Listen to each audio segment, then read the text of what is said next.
Hello and welcome to Tokyo. Today we're going to be looking in more detail into the legendary pre-dreadnought battleship Mikasa.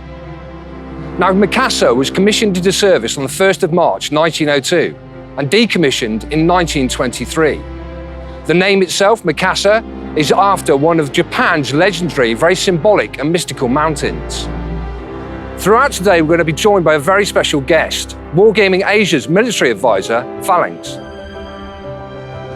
はい、皆さんこんにちは。今日はですね、有名なこのチャレンジャーをお迎えしてですね、戦艦ミカサ、今はね記念艦ミカサという名前になっていますけれども、この戦艦ミカサを案内したいと思います。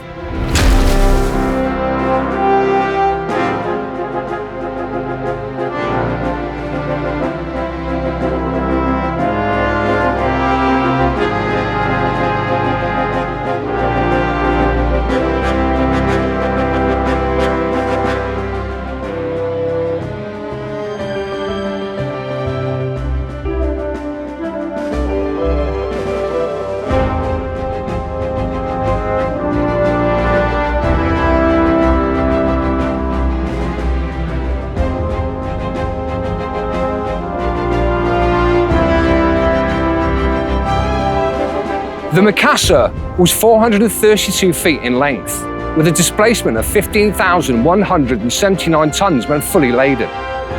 Now, unfortunately, the engines have long since been removed. However, in its day, it had the ability to do 18 knots. ミカサは四季島型戦艦の4番艦です。四季島型戦艦には四季島、それから八潮、初瀬、そしてこのミカサがありますけれども、このミカサだけはその3つ前の船とは違う装甲を使っています。3つ前の船はハーベイニッケル鋼という装甲材質を使っていたんですけれども、ミカサだけはクルプ鋼というもっと頑丈で硬い優れた装甲を使っています。ですからこのミカサは事実上日本最強の戦艦というふうに説明されていますけれども、その通り中身も装甲も優れた船であったのです。Here we find the wireless room. Now the ship was equipped with the Type 36 wireless system, which had a range of approximately 80 nautical miles and was far superior to anything the Russian fleet had at the time.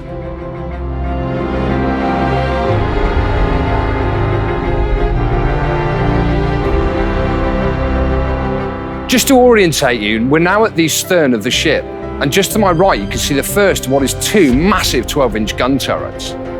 Now the Mikasa was involved in two major conflicts, the first being the Battle of the Yellow Sea in 1904 off the coast of China, and the second being the Battle of Tsushima in 1905. And throughout the ship you can find evidence of these conflicts. 信じられないかもしれませんが、今私が降りてきたこの階段も含めて、ミカサの上層部分というのはほぼ失われています。ですので、海戦があった当時のものを記すものはないのですが、こちらをご覧ください。この後部環境の一部に日本海海戦当時の損害の跡が残っています。パッチが当てられていますね。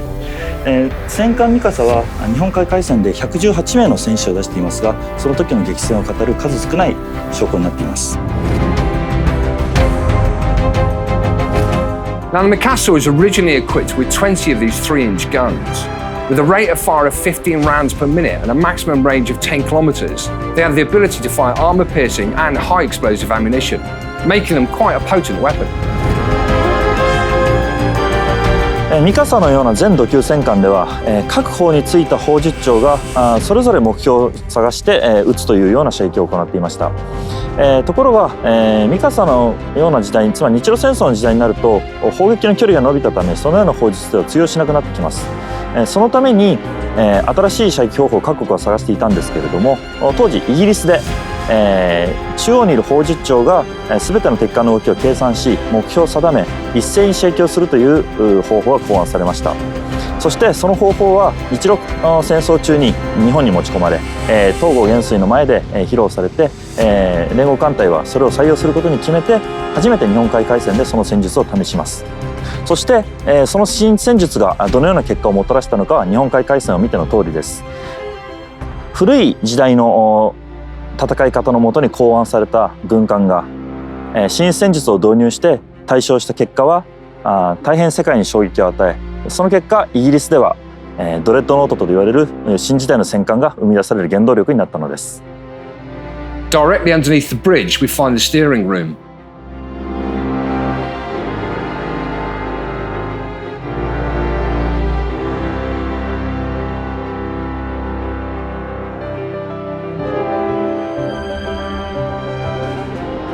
Now we've just left the steering room, which is directly above us, and beneath it we find another set of steering controls, an exact duplicate of those above us, but this time protected by 35 centimetres of steel plate.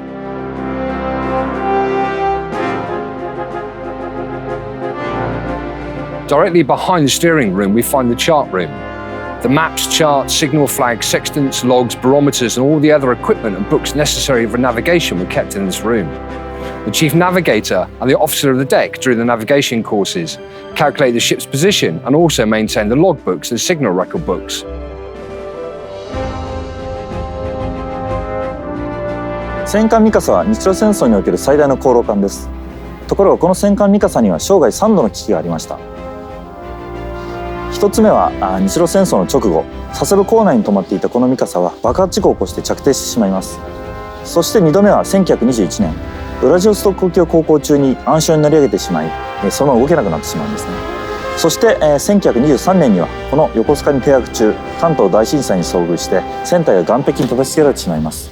そしてその叩きつけられた部分から浸水して着底してしまうんですね。当時帝国議会ではこのミカサを廃艦にそのまましようということになったのですが、国民の間からは保存運動が巻き起こり、寄進が集まり、そして記念館として残さないものかということが決まり、現在皆さんがここに目にしているように記念館としてこのミカサを保存することになりました。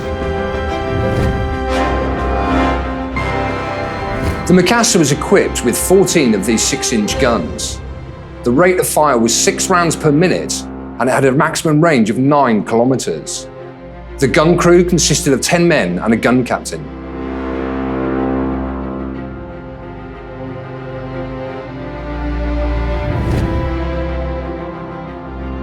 You may recall earlier on that we saw the first of these huge 12-inch gun turrets.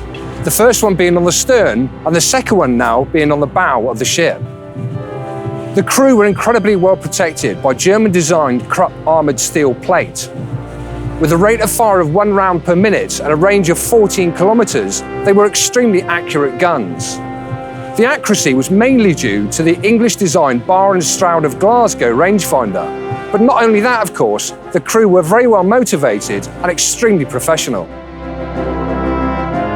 The Mikasa was built in the Vickers shipyard in Barrow-in-Furness and based on the Royal Navy's Majestic class design.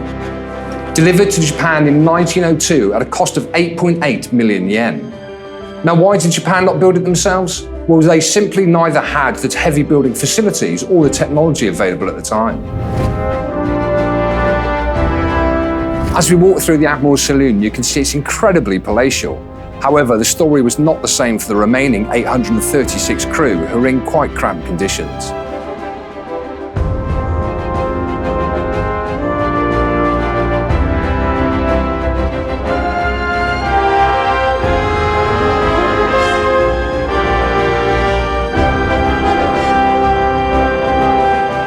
実はこの戦艦ミカサ、第二次世界大戦が終わった時、ソ連から強く廃艦を求められていました。しかしソ連の要請がなくても、もうミカサは廃艦同然のボロボロの状態だったんですね。そしてそのミカサをどのように復元しようかということが起こった時に助けになったのがチリ政府でした。チリに戦艦アルミラント・ラトーレというものがありましたけれども、そのアルミラント・ラトーレの部材を使ってこのミカサが復元されたんです。アルミラント・ラトーレはもともとイギリスの戦艦カナダという名前でジュトランド沖海戦にも参加しています。つまり今皆さんが見ているこの戦艦ミカサは、イギリス製の2隻の戦艦の魂が宿ったものなのです。When she was commissioned in 1902, the Mikasa was one of the most advanced battleships of the time. Now she's a museum open to the general public and stands as the last remaining pre-dreadnought battleship in the world. 今日はこの戦艦ミカサにイギリスからチャレンジャー誌をお迎えできてとても光栄でした。